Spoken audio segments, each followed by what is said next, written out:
जय माता दी। सर्वमंगल मांगल्ये शिवे सर्वार्थ साधिके शरण्ये त्र्यंबके गौरी नारायणी नमोस्तुते। सभी प्रभु प्रेमियों को और माता के चाहने वालों को भी मेरा प्यार भरा राधे राधे। जैसा कि आप सभी जानते हैं कि अभी शारदीय नवरात्रे प्रारंभ होने जा रहे हैं। शारदीय नवरात्रों में हमको विशेष तौर पर कुछ विशेष ध्यान रखना चाहिए। जिन बातों का हम लोग विशेष ध्यान रखते हैं उसके बाद हमें उस नवरात्रों के व्रत का भी पूरा फल मिलता है। जैसा कि आप सभी जानते हैं कि हम नवरात्रों में खिचड़ी बोते हैं, जौ बोते हैं और 9 दिन तक उन्हें पालते हैं, संभालते हैं। कई अखंड ज्योत जलाते हैं। नवरात्रों में अखंड ज्योत जलाने का एक बहुत बड़ा महात्म होता है। जो भी जीव अखंड ज्योत जलाते हैं उन्हें माता रानी की बड़ी असीम अनुकंपा को प्राप्त होती है, उन्हें बहुत कृपा प्राप्त होती है। इसलिए हम सबको चाहिए कि हम शारदीय नवरात्रों में या 2 नवरात्रि विशेष तौर पर हमारे यहाँ होते हैं, एक चैत्र मास के नवरात्रि और एक शारदीय नवरात्रि। इन सभी दोनों नवरात्रों में माता की बड़ी कृपा होती है हम सभी के ऊपर। पर विशेष तौर पर हम लोगों को ध्यान देना चाहिए कि हम लोग क्या करें क्या न करें। इन नवरात्रों के बीच में वैसे तो कभी भी देवियों का अपमान नहीं करना चाहिए। घर की देवी, चाहे बेटी हो, पत्नी हो, माँ हो, बहन हो, कोई भी हो, इनको हमें सम्मान दे के रखना चाहिए, हमेशा ही रखना चाहिए। हमारे ऋषि मुनि भी कहते हैं यत्र नार्यस्तु पूज्यन्ते रमन्ते तत्र देवता।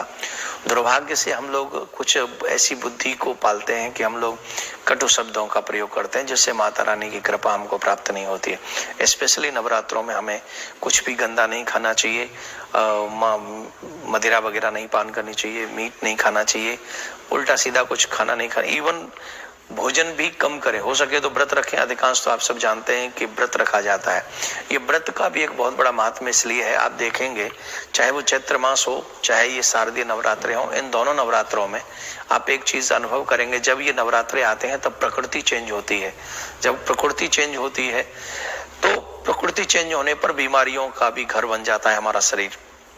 अधिकांश बीमारियां आने लग जाती हैं। उस समय हम अपने शरीर को थोड़ा हल्का रखते हैं, हल्का भोजन करते हैं, जिससे हमारा शरीर उन बीमारियों से बचता है। ये हमारे ऋषियों का विज्ञान है।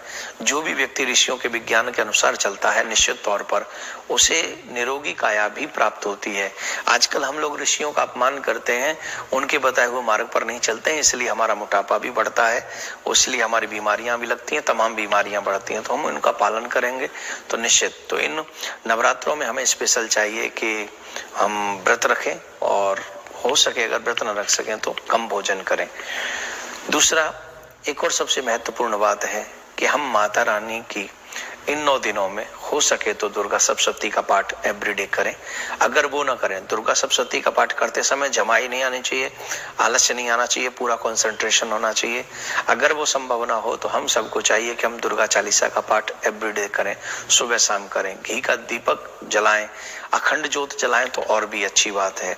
मैं आपको 9 दिन के लिए 9 मंत्र बता रहा हूँ, क्रमश मैं बोलता चला जाऊंगा। आप उन मंत्रों को लिख लें, चाहे एवरीडे उसका जाप करें, क्योंकि 9 दिन में माँ के 9 रूपों की पूजा की जाती है और जिन जिन रूपों की पूजा की जाती है हमें उसी मंत्र का जाप उस समय करना चाहिए। हम अगर इन तरीकों से, जैसे मिष्ठान भी माँ को भोग लगा सकते हैं, पूजा की सामग्री आप सब जानते हैं, हमें माता के लिए 16 श्रृंगार करके वहां पे उनका श्रृंगार करना चाहिए, उनकी पूरी व्यवस्था करनी चाहिए। और ये जो शारदीय नवरात्रे हैं ये हम देवी की शक्ति स्वरूपा देवी माँ को हम लोग पूछते हैं। क्यों पूछते हैं उसके पीछे रीजन है। एक, जब ब्रह्मा जी से दैत्यों ने वरदान मांगा, शुक्राचार्य के कहने से उन्होंने तपस्या की और फिर दैत्यों ने वरदान मांगा। वरदान मांगने पर उन्होंने ब्रह्मा जी से वरदान मांगा, न हम देवताओं के अस्त्रों से मरे, न मानवों के अस्त्र शस्त्रों से मरे, हमें कोई मानव और देवता पशु कोई अस्त्र शस्त्र से न मार सके। तब जब ब्रह्मा जी ने वरदान दे दिया तो सब वो दुष्ट असुर तो कहते न पावर पाके को न कुसंगत पाए न साई और प्रभुता पाए जाए मद नाही, ऐसा को जन्मा जग माई, असको नहीं जन्मा जग माई। जिसे पद मिल जाए अहंकार ना हो, ये संभव नहीं है। तो उनको पद वरदान मिल गया तो उन्होंने अत्याचार शुरू किए। तो देवताओं ने ब्रह्मा जी से कहा क्या करें।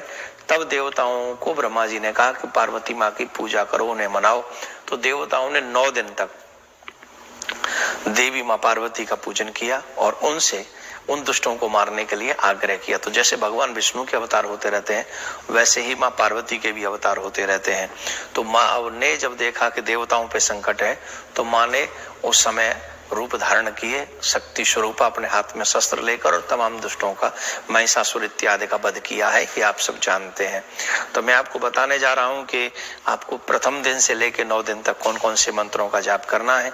आप अगर इन मंत्रों का जाप करेंगे तो निश्चित देवी माँ की विशेष कृपा आपको प्राप्त होगी।